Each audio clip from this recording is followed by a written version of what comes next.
Mga kapatid, sunod-sunod na nga no, yung mga naaaresto at nahuhuli na umano'y espiya na mula sa China. Ito nga nakaraan mga kapatid, di ba nahuli yung isang Chinese nationals na nag-i-spy at meron siyang mga equipment, no? Meron siyang mga aparato at may kasabwat pa siyang dalawang Pinoy.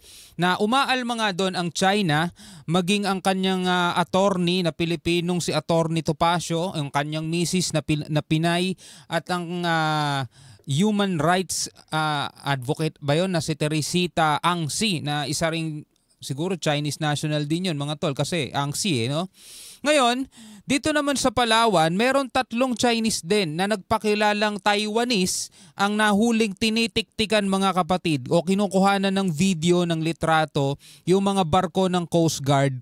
No? At huli sila mga kapatid at nalaman na sila ay mga Chinese nationals pala. Ngayon, dito sa balitang to ay sabi ng National Security Council ay may mga susunod pa daw na maaaresto dahil sa umano'y pang-espiya. Naku po, magtago-tago na mga espiya mga kapatid at talagang nakatutok sa inyong mata ng ating mga otoridad. No? Mata ng gobyerno mga kapatid ay nakatutok na sa kanilang lahat, which is tama naman talaga. No? Kasi mga kapatid, seguridad natin ang pinapangalagaan dito at pinag-uusapan dito. So itong balitang to panonoorin natin mula sa PTV Philippines mga kapatid. Bago natin to simulan, huwag mong kalimutan mag-subscribe.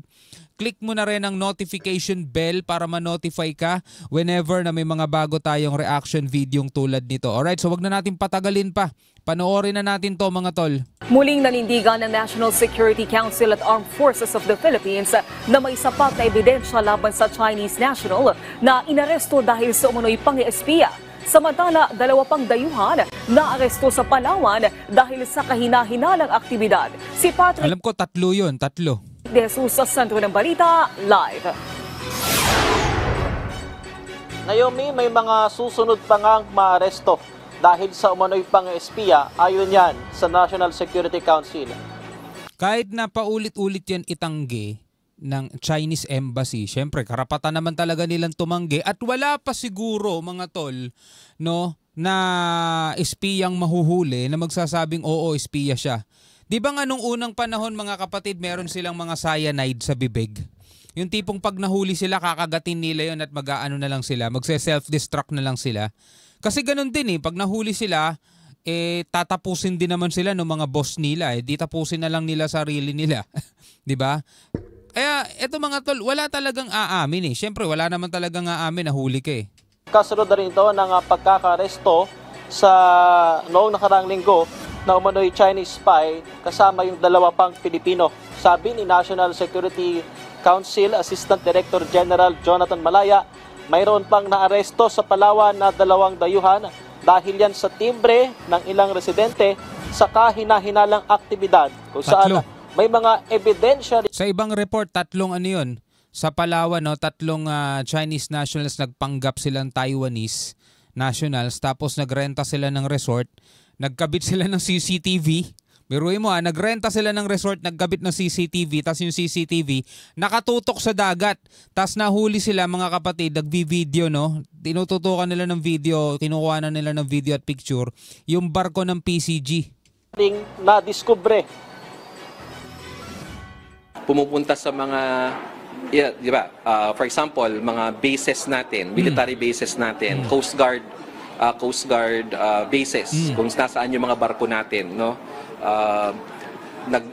Nandun sila sa mga lugar na malapit at naglalagay sila ng mga equipment. And yun naman talaga gawain ng spy, kaya nga spy sila Be able to record the movement of military personnel. Kaya pala alam nila kung saan papunta yung mga PCG natin mga tol. No? Alam nila kung anong oras umalis, kung kailan umalis at kung saan papunta. Kasi talaga nilang minamanmanan talaga nila Kaya nga espiya mga tol di ba? Hindi man yung espiya na siguro papasok sila mismo doon, magpapanggap na halimbawa katulad nung dati, di ba maraming mga nahuling na pag-alaman na sa PCG may mga Chinese nationals din pala doon na nagtatrabaho mga tol. Hindi naman natin sinasabing espiya yung mga yan Pero syempre mga tol, dapat kung nandirito tayo, halimbawa sundalo natin, mga PCG natin, mga pulis natin, dapat mga ano yan, mga talagang lehitimong Pinoy yan, lehitimong Pilipino. Bakit? Kasi mismong mga Pilipino nga mga tol, nagtataksil sa bayan eh. Ano pa kaya kapag ibang lahi mga tol? Diba itong nahuling umano'y espiya mga tol, may kasabwat na 2 Pilipino? O di ba? Yun ang mahirap doon mga kapatid. Pero mas maganda kung talagang full-blood Pinoy yung mga magsisilbi rito sa ating bayan. Meron nga tumakbong mayor na nalo eh. Di ba? Sabi Filipino pero napag-alaman isa rin palang na Chinese nationals mga tol. So talagang napapasok na tayo rito. Muli namang nanindigan ang NSC at AFP na may matibay na ebidensya sa unang dayuhan na inaresto kung saan nagkaroon pa ng surveillance operation bago ito nahuli. May surveillance operation bago nahuli tapos sa loob ng sasakyan niya may mga ganitong devices. Huwag i-downplay ito. Kasi some are saying na hindi naman high-tech itong equipment na to. But what matters is the data that is being taken and how it's gonna be used. Kinakalungkot natin yung sinabi ng Chinese Embassy at ng Chinese Foreign Ministry na lahat lang daw ito ay baseless accusations, lahat daw ito ay walang katuturan. Siyempre, ano pa ba sasabihin nila? Baseless accusation kahit na talagang may basehan. May mga nakitang larawan, may mga biruin mo paano mo masasabing baseless? Mga tol, kung yung nahuling nationals nila o yung kalahi nila mga tol, may mga litrato ng Camp Crame, Camp Aguinaldo, 'di ba? May mga litrato ng mga ganon. Anong masasabi mo doon mga tol? Trip niya lang tapos 100 infrastructures na napuntahan niya. Ano yun? Trip niya lang din, na ground trip siya para puntahan lahat ng mga infrastructures na yan. Tapos sasabihin nila baseless. Well, sanay naman na tayo dun sa mga baseless na sinasabi nila Kahit nga kitang-kita mo nang winawater cannon nila yung barko natin, tapos sasabihin nila baseless pa rin tayo. Sila nga yung unang-unang baseless dito 'Di ba? Nanalo na nga tayo sa arbitral ruling pero hindi nila matanggap yun. At paninira lamang. This was a case build-up. No? Hindi naman po tanga ang ating kapamahalaan. Tama, 'di ba? Kaugnay nito ay suportado ni retired Associate Justice Antonio Carpio ang pag-amyenda sa espionage law ng Pilipinas na isinusulong ng NSC. Ani Carpio, marami nang dapat i-update sa batas dahil na rin sa nagbabagong banta sa seguridad. Diba habang nagkakaroon ng mga issues sa politika, which is hangga't maaari mga tol, talaga sa totoo lang ayoko na magbigay ng reaction video sa mga mga problema natin sa politika. Kasi alam niyo parang super toxic talaga 'Di ba? Mas maganda yung dito kasi ito para sa seguridad ng bansa 'to Pero habang nagkakaroon ng mga issues sa ating mga politiko, 'di ba? Lalong-lalo na ngayon malapit na elections. Kaysa ipakita nila na namimigay sila ng tulong, ayuda sa mga mamamayan, dapat ang ipakita nila na concern sila sa seguridad ng ating bansa.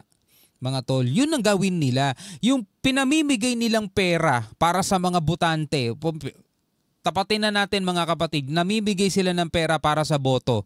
'Di ba? Yung mga pinamimigay nilang pera sa mga botante, idagdag na lang sana nila mga tol, pambili ng assets ng ating mga ng mga otoridad natin, PCG. Kinaltasan ng budget yun 'di ba? Dama yun dun sa yung kinaltasan nila ng budget, 'di ba? Sa DND mga tol. Doon na lang sana nila ibuhos kasi kailangan talaga natin yan para sa seguridad ng ating bansa. Lalong-lalo na ngayon mga tol, ayaw talaga tayo tantanan ng China. Biruin mo lumalapit sila ng lumalapit dito sa ating bansa mga tol. At imbis na umalis, nagdagdag pa sila ng mga barko tapos sunod-sunod ngayon yung mga nahuhuling mga nag-i-spy umano. 'Di ba? Mas kailangan talaga natin ngayon ng bantay. We are now in the cyber age. We have to update really a lot of our criminal laws, especially on national security. Naomi, patungkol dun sa 2 na aresto sa Palawan, ang NBI o National Bureau of Investigation na magkakaroon ng tamang anunsyo dito.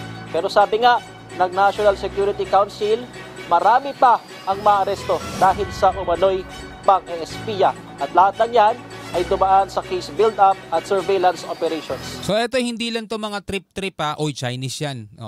Hulihin natin yan, pagbintangan nating spy. Hindi ganun yun mga tol. Diba? Hindi, napakaraming Chinese dito mga kapatid. Biruin mo pati Pilipinas nagdidiwang ng Chinese New Year mga tol, saan ka pa? Diba? Nire-respeto natin yung Chinese New Year nila.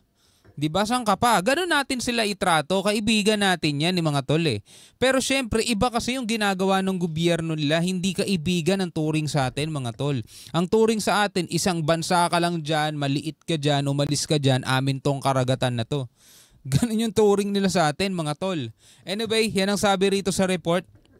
Asahan daw natin mga tol na marami pang susunod na maaaresto dahil daw sa mga pang-espiya. So, comment ka dyan mga kapatid. Bago ang lahat, huwag mong kalimutan mag-subscribe mga kapatid. Click mo na rin ang notification bell para ma-notify ka pag may mga reaction video tayo sa mga balita na tulad nito. Alright, so maraming salamat hanggang sa muli. Ako nga pala si Shobaldi. Peace out.